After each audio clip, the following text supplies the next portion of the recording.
Hey, happy day. So, this week's reading, a number of curious things happened and synchronicities. In the astrological oracle reading for week 12, Jupiter reappears. So I always love that, and it kind of confirms that it really, if we look at the eagle there, and the King of Swords is about taking an eagle's eye view of things. Swords is about our mental processes and aspects of being.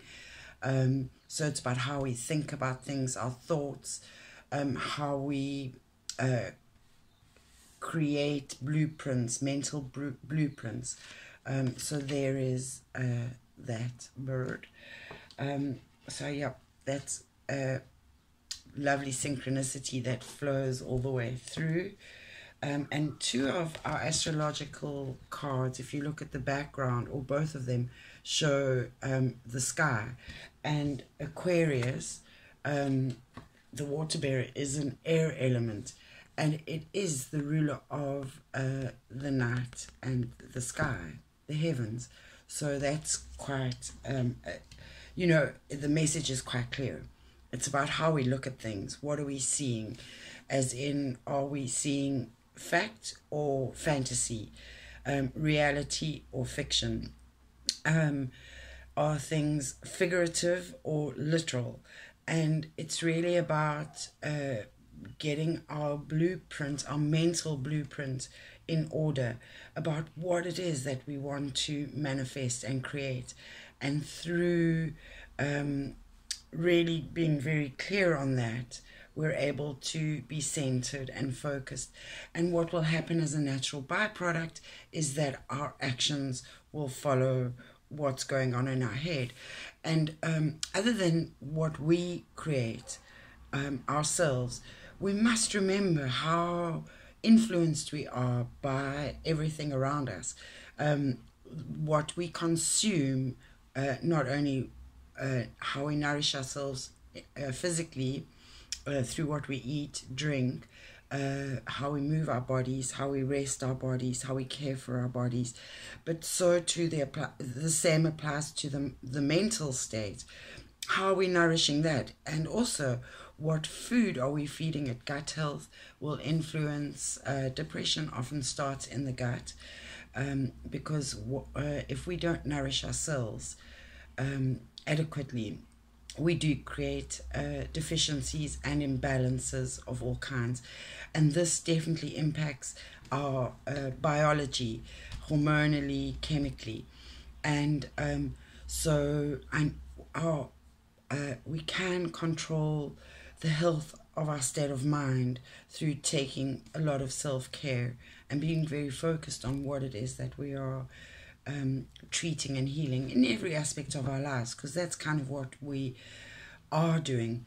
The separating the wheat from the chaff is taking away the workable parts, the edible parts, the things that serve us and nourish us, and are useful to us, and taking away that from what doesn't work, separating it, and then burning, transmuting, transforming.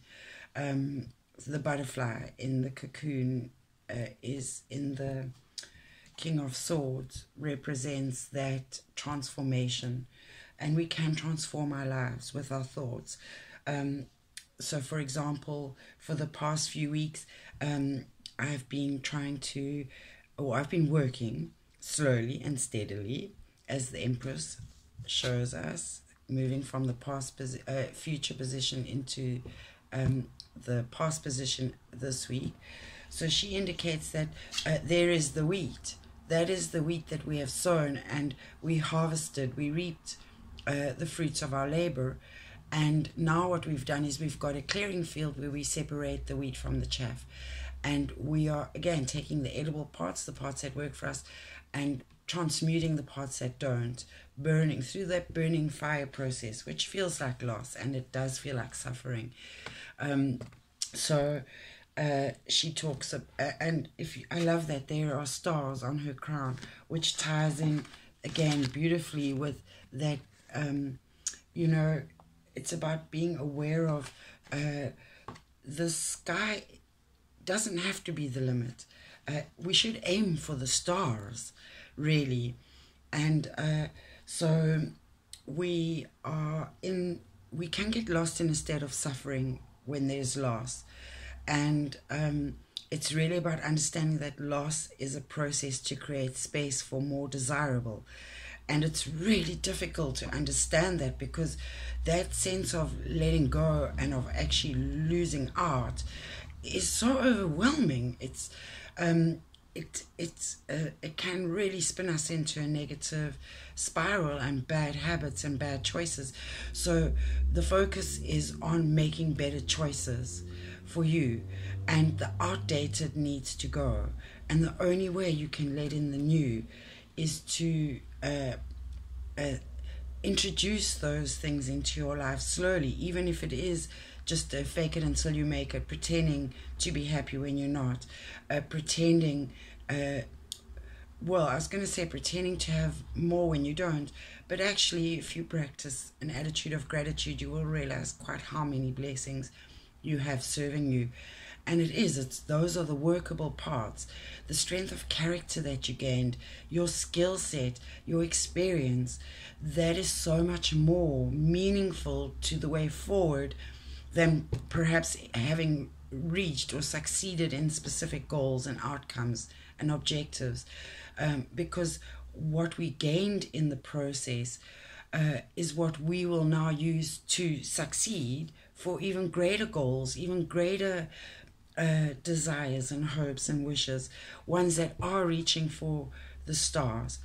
So this is a very exciting reading for me. I love how we've moved out of the emo states of Pisces influence, and how we're being stirred up by the fire of spring, of the Aries energy.